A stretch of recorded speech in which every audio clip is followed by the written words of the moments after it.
होनी निश्चित है। कहते हैं हर पहाड़ी अपने भीतर एक कहानी छुपाए बैठी होती है। सांझ का समय था, आसमान तांबे सा चमक रहा था और हिमालय की तलहटी में बसी वह छोटी सी घाटी मानो आज किसी रहस्य को जन्म देने वाली थी।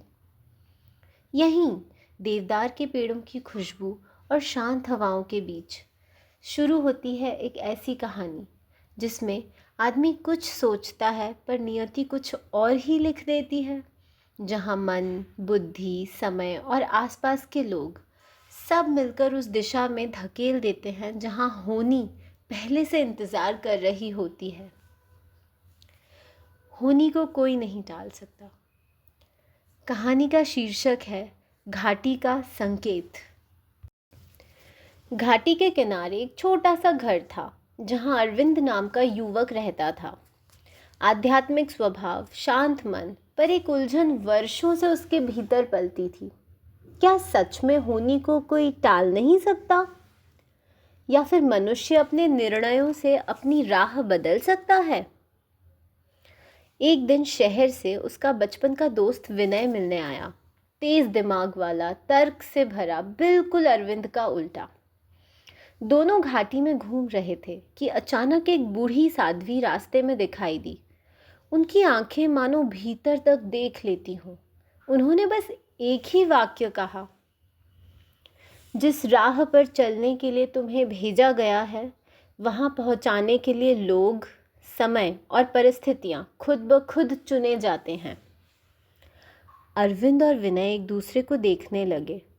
साध्वी आगे बढ़ गई, लेकिन उनकी बात हवा में तैरती रह गई। मोड़, रहस्य की शुरुआत। अगले दिन अरविंद ने तय किया कि वह अपने जीवन की राह खुद चुनेगा। उसने घाटी छोड़कर शहर में नौकरी ढूंढने का निर्णय लिया। लेकिन जैसे नियति खुद खेल शुरू कर चुकी थी, रात को अचानक पहाड़ों पर भयंकर बारिश होने लगी। सड़कें बंद हो गई, घाटी कट गई। अगले दिन तक बाहर जाना असंभव हो गया। विनय बोला, देखा, प्रकृति भी चाहती है कि तुम यहीं रुक जाओ। अरविंद हंस पड़ा और कहने लगा, ये बस संयोग है, नियति नहीं। लेकिन चौथे दिन जब मौसम साफ हुआ, अरविंद स्टेशन के लिए निकल ही रहा था कि गांव वाले घबराकर दौड़ते हुए आए। पुराने मंदिर का पुजारी अचानक गिर पड़ा है, मरहम पट्टी करने वाला कोई नहीं। अरविंद, तुम ही मदद कर दो, तुम ही मदद कर सकते हो। अरविंद वहीं रुक गया। लोग उसे खींचते हुए मंदिर ले गए। वह रुका, पर दिल के भीतर एक अजीब सी शांति उतर आई। और उस दिन उसने जो किया, पुजारी की सेवा, दवाइयाँ, देखभाल, गांव का हर इंसान मानने लगा कि अरविंद में एक अलग सी ऊर्जा है। एक ऐसा स्पर्श जो केवल कुछ चुने हुए लोगों में ही होता है। बात फैलते फैलते पास के आश्रम तक पहुंची और कुछ ही दिनों में उसे आध्यात्मिक चिकित्सा की शिक्षा के लिए बुलावा आ गया। विनय ने हंसते हुए कहा, अरे, तू तो शहर की नौकरी ढूंढने निकला था और देख, नियति ने तुझे सीधा तेरी असली राह पर बैठा दिया। अरविंद चुप रहा। सच यह था कि भीतर कहीं वह जान चुका था, जिस जगह के लिए इंसान जन्मा है, जीवन उसे वहीं ले जाता है। एक गहरी समझ।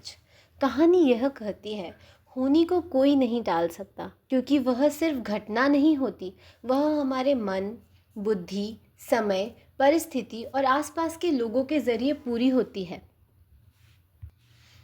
मनुष्य चाहे जो निर्णय ले ले, बुद्धि चाहे जितना तर्क करे, समय जैसे तैसे आगे बढ़ता है, हर कड़ी, हर व्यक्ति, हर पल धीरे धीरे उसी दिशा की ओर मुड़ ही जाता है जहाँ नियति पहले से इंतज़ार कर रही होती है। और जब हम वहाँ पहुँचते हैं तो समझ आता है, हम कभी रास्ता भटके ही नहीं थे, रास्ता बस हमें धीरे धीरे अपनी ओर खींच रहा था। घाटी का संकेत कहानी हमें यह सिखाती है कि जीवन में जो कड़ियाँ हम समझ नहीं पाते, जो रुकावटें हमें पीछे खींचने लगती हैं और जो मोड़ अचानक सामने आ जाते हैं, वही दरअसल नियति के संकेत होते हैं। होनी को कोई नहीं टाल सकता, क्योंकि होनी सिर्फ एक घटना नहीं होती, वह हमारे मन के विचारों, हमारी बुद्धि के फैसलों और समय के उतार चढ़ाव और आसपास के लोगों के माध्यम से आकार लेती है। अरविंद भी सोचता था कि वह अपनी राह खुद चुनेगा, लेकिन परिस्थितियाँ, लोग, मौसम और घटनाएं सब मिलकर उसे उसी जगह पहुंचा गए जहां उसके लिए कुछ पहले से लिखा हुआ था। और यही तो नियति है, वह धीरे धीरे बिना शोर किए हमें हमारी असली राह पर ले जाती है। और जब अंत में हम उस स्थान, उस भूमिका या उस उद्देश्य तक पहुंचते हैं तो समझ आता है हम कभी रास्ता भटके नहीं थे, रास्ता बस हमें धीरे धीरे अपनी ओर खींच रहा था। घाटी का संकेत, जहाँ हर मोड़, हर संयोग, हर घटना हमें हमारी ही नियति तक पहुँचाने का एक माध्यम बन गई थी।